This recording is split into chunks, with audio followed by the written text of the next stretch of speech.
kita puluhan tahun datang ke pelaksanaan sholat Jumat, setelah khatib naik mimbar, maka barangkali selama itu pula nama kita tidak akan pernah tercatat oleh para malaikat sebagai orang-orang yang layak untuk mendapatkan ganjaran sholat Jumat.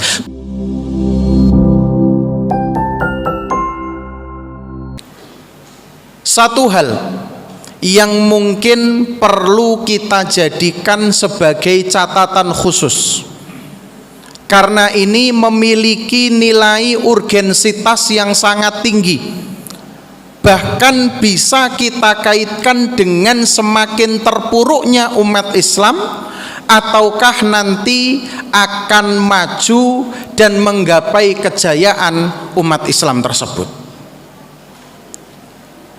Di antara salah satu paradigma cara berpikir yang salah yang dimiliki oleh sebagian besar kaum muslimin adalah anggapan bahwasanya hari Jumat itu sama seperti dengan hari-hari yang lain. Anggapan ini tentu sangat bertentangan dengan sabda Nabi Muhammad SAW ketika beliau mengatakan khairu yaumin tala'at fihi syamsu yaumul jumu'ah. Hari terbaik di mana matahari itu muncul dari arah timur itu adalah hari Jumat.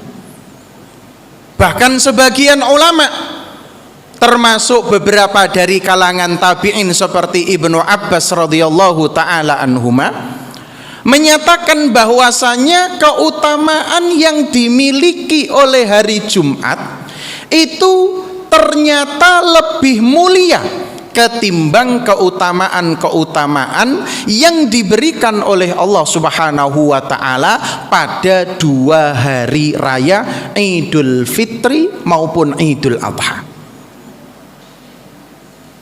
Akibat mispersepsi, pandangan pemikiran yang kurang tepat ini, sebagian besar kaum muslimin menyambut hari Jumat seperti hari-hari yang lainnya.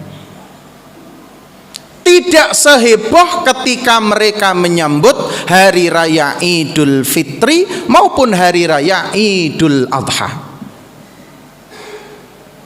Oleh sebab itu, seringkali yang muncul adalah sikap biasa saja yang ditunjukkan oleh sebagian besar kaum muslimin guna mempersiapkan diri mereka menghadiri sholat Jumat.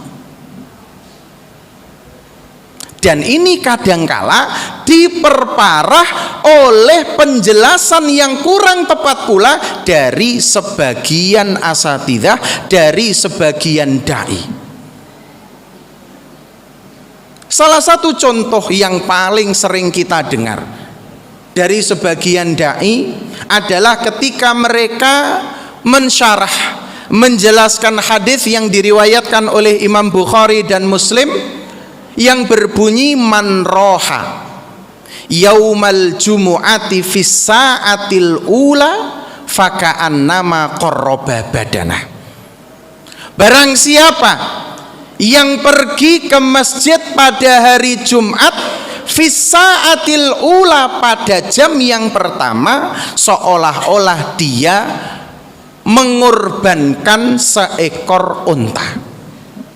Banyak di antara para dai tanpa mengurangi sedikit pun rasa hormat dan takzim kita kepada beliau-beliau yang kemudian menjelaskan kepada kita umat Islam ini dengan penjelasan yang kurang tepat.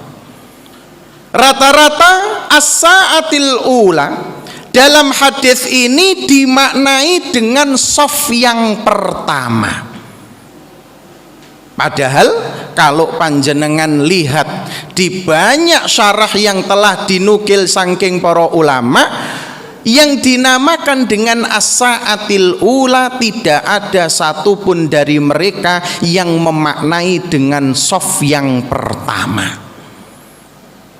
As-sa'atul ula, minimal ada dua pendapat yang bisa diperdebatkan kevaliditasnya.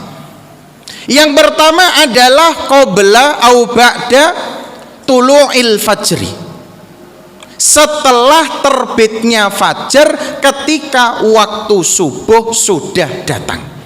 Ini adalah as-sa'atul ula. Jadi menurut penafsiran ini, orang-orang yang pergi ke masjid untuk menunaikan sholat Jumat pada jam-jam tersebut, itulah yang mendapatkan ganjaran seolah-olah dia telah mengorbankan seekor unta. Bukan orang yang datang terakhir tapi nyerobot pengen dapat sof yang pertama, boten. Sebagian ulama yang lain mengatakan bahwasanya as-sa'atul ula itu dimulai ba'da tulu'is syamsi, setelah terbit matahari. Jadi jam-jam yang pertama kemudian dilanjutkan dengan jam-jam yang kedua, itu dimulainya dari terbit matahari. Kalau sekarang kurang lebih jam 5:30, katakanlah seperti itu. Jam kedua dimulai mungkin saja dari jam 7 sampai jam 8. As-sa'atul tsalitsah jam 8 sampai jam 9. As-sa'atul rabi'ah yang dikatakan oleh Kanjeng Nabi seperti mengorbankan seekor ayam atau burung, itu jam 9 sampai jam 10. Setelah itu dikatakan as-sa'ah al-khamisah yang pahalanya seperti qarraba baidah, mengorbankan sebutir telur. Kalau kita terus berpandangan seperti ini, maka kita akan menjadi manusia-manusia yang selalu telat dalam mengikuti pelaksanaan sholat Jumat. Telatnya orang mengikuti pelaksanaan sholat Jumat bukan karena dia masbuk, bukan, tapi dia sudah dianggap telat ketika khotib sudah naik mimbar, dia masih berada di rumah, dia masih ada di jalanan, dia belum masuk ke dalam masjid. Dan kita tahu bahwasanya pada hari Jumat itu, sebagaimana hadis yang diriwayatkan oleh Imam Bukhari dan Muslim, diceritakan di pintu-pintu masjid itu menunggu para malaikat yang menulis siapa saja orang-orang yang datang sebelum khotib naik mimbar. Ketika khotibnya sudah naik mimbar, tawau as-suhuf, malaikat-malaikat tersebut akan menutup buku-buku catatannya, buku-buku amalannya, wa yastami'una dzikr, dan bersiap-siap untuk mendengarkan khotib khutbah yang akan disampaikan. Kalau kita puluhan tahun datang ke pelaksanaan sholat Jumat setelah khotib naik mimbar, maka barangkali selama itu pula nama kita tidak akan pernah tercatat oleh para malaikat sebagai orang-orang yang layak untuk mendapatkan ganjaran sholat Jumat. Benar, kita menggugurkan kewajiban kita, tapi pahala yang sudah disiapkan oleh Allah tidak pernah diberikan oleh Allah Subhanahu wa ta'ala.